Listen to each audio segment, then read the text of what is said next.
कई ऐसी लोकसभाएं हैं जहां पर एक दूसरे के सामने ही इनके प्रत्याशी उतरे हुए।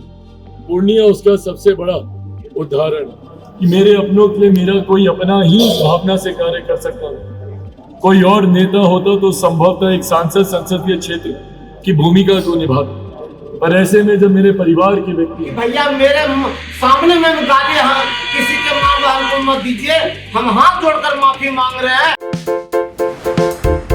आप देख रहे हैं केवल सच।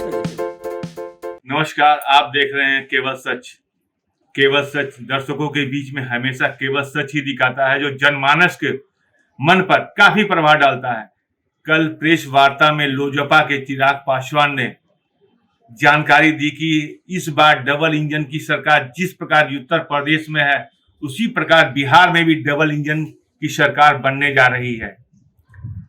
हम लोग अपने 40 की 40 सीट बिहार में लेकर के आ रहे हैं और कहीं किंतु परंतु नहीं रहेगा। अपने बातों में थोड़े से भावुक होते हुए उन्होंने कहा कि राजद के कार्यक्रम में कुछ लोग मुझे अपशब्दों का प्रयोग किए, ये मेरे लिए बहुत दुखद बात है और सामाजिक में ये सही नहीं है। वहीं पर उन्होंने अर्चना रविदास पर भी कटाक्ष करते हुए कहा कि एक महिला के सामने एक महिला को गाली दी जा रही, नारियों की गाली दी जा रही है, ये शोभनीय नहीं है। हम लोग का पारिवारिक संबंध तेजस्वी यादव, लालू प्रसाद यादव के साथ में रहा है। उनकी माँ मेरी माँ है। ऐसे में कोई अभद्र भाषा का प्रयोग करे, ये कहीं से भी न्यायोचित नहीं है। इस मामले पर तेजस्वी यादव ने बिल्कुल संज्ञान नहीं लिया। वहीं जमुई जिला के विजय प्रकाश पूर्व मंत्री ने कहा कि किसने क्या कहा ये मुझे जानकारी नहीं है, मैं उस आदमी को जानता नहीं हूं। उसने कुछ अपशब्दों का प्रयोग किया, छोटी मोटी भाषा में मेरे कानों में गई। मैंने उनसे हाथ जोड़ के कहा कि ऐसे शब्दों का प्रयोग मत करो। कहीं यह किसी दूसरे की चाल तो नहीं है कि वो हमें राजद को डैमेज करना चाहे। देखिए संजय शर्मा को जमुई से। लोकसभा चुनाव 2024 के पहले चरण के प्रचार, पहले चरण में किया जा रहा प्रचार आज से रुक जाएगा और परसों 19 तारीख को देश के विभिन्न कोनों में 19 तारीख को पहले चरण का मतदान है, जहां एक तरफ हमारे प्रधानमंत्री आदरणीय नरेंद्र मोदी जी के नेतृत्व में एनडीए गठबंधन मजबूती से पूरे देश भर में प्रचार प्रसार की कमान संभाले हुए, वहीं आज भी तथाकथित इंडिया अलायंस में आज भी चुनाव को लेकर वो गंभीरता, वो तत्परता दिखाई नहीं देती। अलग अलग राज्यों में इंडिया अलायंस के घटक दल कहीं पर एक दूसरे के साथ है तो कहीं पर एक दूसरे के खिलाफ है। आम आदमी पार्टी दिल्ली में जहां दोनों एक दूसरे के साथ गठबंधन में चुनाव लड़ रहे हैं, तो वहीं पंजाब जाते जाते दोनों एक दूसरे की ही टांग खींचने का काम कर रहे। ऐसे में इंडिया अलायंस बोले, यूपीए बोले, महागठबंधन बोले, इन लोगों में तालमेल का पूरी तरीके से अभाव दिखाई दे और जो अब धीरे धीरे चुनाव में भी देखने को मिल रहा है और चुनाव परिणाम इसको साबित भी करके दिखाएंगे। बिहार में ही अगर आप देख लीजिए, पहले चरण में जितनी भी सीटें हैं, हमको नहीं लगता कि किसी भी सहयोगी ने एक दूसरे से पूछा भी है। इसके सिंबल पहले ही बांट दिए गए थे और गठबंधन की घोषणा बाद में की गई थी। परिणाम स्वरूप कई ऐसी लोकसभाएं हैं जहां पर एक दूसरे के सामने ही इनके प्रत्याशी उतरे हुए हैं। पूर्णिया उसका सबसे बड़ा उदाहरण है। बहरहाल, जहां इंडिया अलायंस का कोई बड़ा नेता अभी तक उन लोगों को बिहार आना जरूरी नहीं लगा।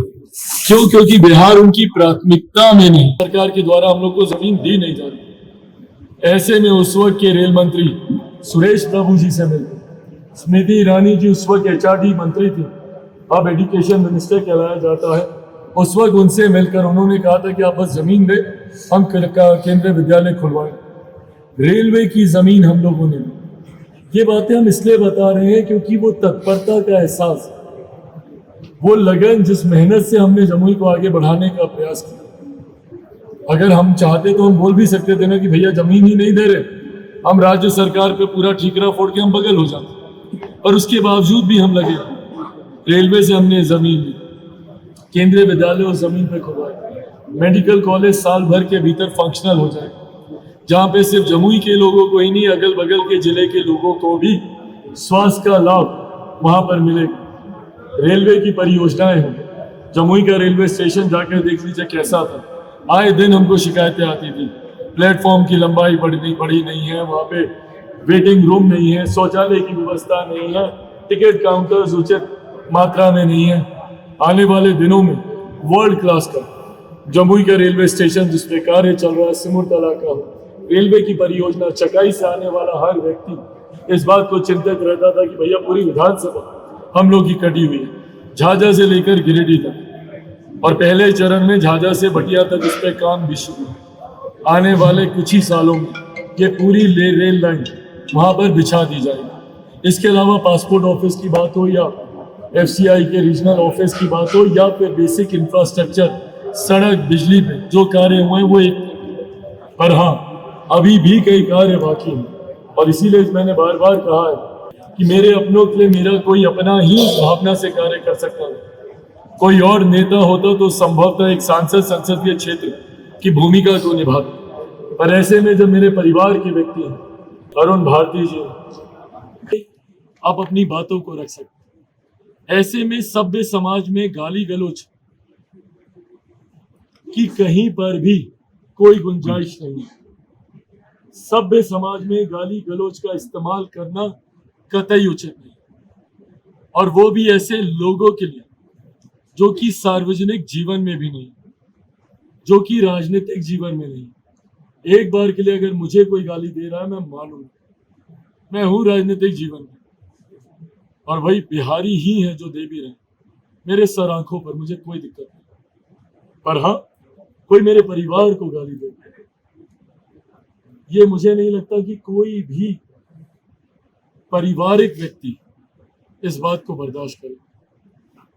हम सब परिवार से आते हैं, हमारे घर में सबकी माएं हैं, सबकी बहनें हैं, अपनी मुंह बोली जो भी, हम सब कहीं ना कहीं महिलाओं के आसपास पले बढ़े हैं।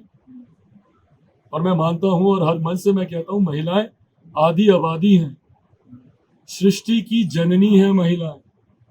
महिलाएं ना हो तो ये सृष्टि रुक जाएगी, थम जाएगी। पर कुछ राजनीतिक दलों की आदत बन गई है महिलाओं को अपमानित करना। 90 का वो दशक भी हम लोगों ने देखा, और अब मैं नाम लेके बोल रहा हूं, मैं राष्ट्रीय जनता दल की बात कर रहा हूं। इन लोग की आदत बन गई है महिलाओं को अपमानित करना, माँ बहन बेटियों को अपमानित करना। और यही कारण रहा कि 90 के दशक में जो पलायन हुआ, लोगों ने अपनी इज्जत, अपने स्वाभिमान को बचाने के लोगों को बिहार छोड़कर जाना पड़ा, और आज भी वही शैली देखने को मिलती, उसी तरीके की भाषा का इस्तेमाल किया जाता है। खराब कर दिया कि DNA खराब है नीतीश कुमार का। और हम लोग जितना सम्मान महिला का करते हैं, आदर करते हैं, आपको मालूम है कि कितने महिलाओं को हमने चुनाव में जो है टिकट देने का काम किया? बताइए, भारतीय जनता पार्टी कितना दिया और जो है लोजपा कितना दिया और जेडीयू कितना दिया, बताइए। टिकट देना अलग बात है, लेकिन सभ्य समाज में कहीं भी किसी को माँ बहन लगा के गाली देना सार्वजनिक रूप से, ये तो कोई भी समाज इसको सही नहीं बोलेगा। आप उस व्यक्ति को मेरे पास ला दीजिए, मेरा कार्यकर्ता होगा तो हम जो है सबों के सामने में खुले हम माफी मांगने के लिए तैयार हूँ। हम तो कह रहे हैं भारतीय जनता पार्टी का कार्यकर्ता और जो है जेडीयू का कार्यकर्ता था। विजय प्रकाश उस पर जांच करवाएंगे, आपके कार्यक्रम में इस तरह का विजय प्रकाश को भी बदनाम कर रहा है, हमको मतलब नाम की विजय भैया कर रहा है। हाँ, आप उस वीडियो का जांच कराएंगे, किस तरह से जो लोग बदनाम करने का हम हमेशा कहते हैं कि उसको जो है उस वीडियो को जो है जांच करवाने के लिए प्रेस वाले भेज दीजिए, जांच करवा लीजिए कि कौन सा कार्यकर्ता पे लग रही है। विजय जी, आपका नाम टारगेट किया जाए तो जांच करवाने का अधिकार आपका है, क्योंकि आपकी छवि खराब हो रही है। हमारी इसमें छवि का क्या सवाल है? कौन किया जा रहा है पूरा दुनिया में विजय भैया हम तो माफी मांग रहे थे, हम तो भैया माफी मांग रहे थे कि अनर्गल बयान मत करो कोई। सबसे बड़ी बात आपका है कि माफियों तेजस्वी मांगे जी खड़ा तेजस्वी है, जो गुमनाम है तेजस्वी जी कुछ कुछ नहीं बोल बोले। वो कहाँ सुने? वो कहाँ सुने? मंत्री जी, ये तेजस्वी जी खड़े हैं, महिला प्रत्याशी खड़ी है और उस समय में अवध गाली हुई, मतलब अरे ये तो आप कैमरा वालों का कमाल है कि उसको कैद कर लिए, अन्यथा हम लोग कहाँ सुने हैं? हम लोग कहाँ मंच पर कोई सुने हैं? यही तो आप लोगों को पहले हम बताए, समझने के लिए आप लोग तैयार कहाँ है प्रेस के भाई? समझाने के लिए तो हम तैयार ही हैं, समझिएगा तब में कि इतना खराब नूरा कुश्ती आपसी उन लोगों का चल रहा है कि हमारे मीटिंग में जाकर भारतीय जनता पार्टी और जेडीयू के लोग कार्यकर्ता राजद का बनकर जो है उनको अपमानित करने का काम चिराग पासवान को कर रहा है। और हम विपक्ष के नाते हाथ जोड़कर माफी मांग रहे हैं कि भैया मेरे सामने में गाली किसी के मां बहन को मत दीजिए।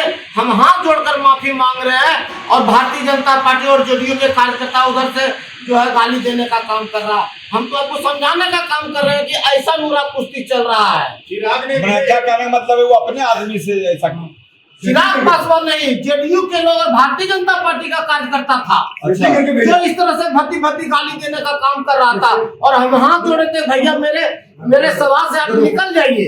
आपका नाम ले लेके गाली गलौज कर रहा था। तो हम यदि हम जम्मू में है, हमको पहचान रहा है तो विजय भैया के ही बदनाम करेगा और जम्मू के लोग को ही बदनाम करेगा, दूसरे को बदनाम करेगा। इस तरह चिराग ने कहा कि राबड़ी देवी को गाली दे, चाहे मेरी माँ को गाली दे, बिहार की माँ को गाली दिया, क्या कहेंगे आप? महिलाओं का सम्मान आप दीजिए। महिलाओं का सम्मान महिला प्रत्याशी रहने के बाद ऐसा हुआ। अरे महिला का सम्मान इतना हम लोग करते हैं कि राबड़ी देवी को कितना गाली दिया नीतीश कुमार। भारतीय जनता पार्टी नरेंद्र मोदी तो कह दिया कि नीतीश कुमार का डीएनए खराब है।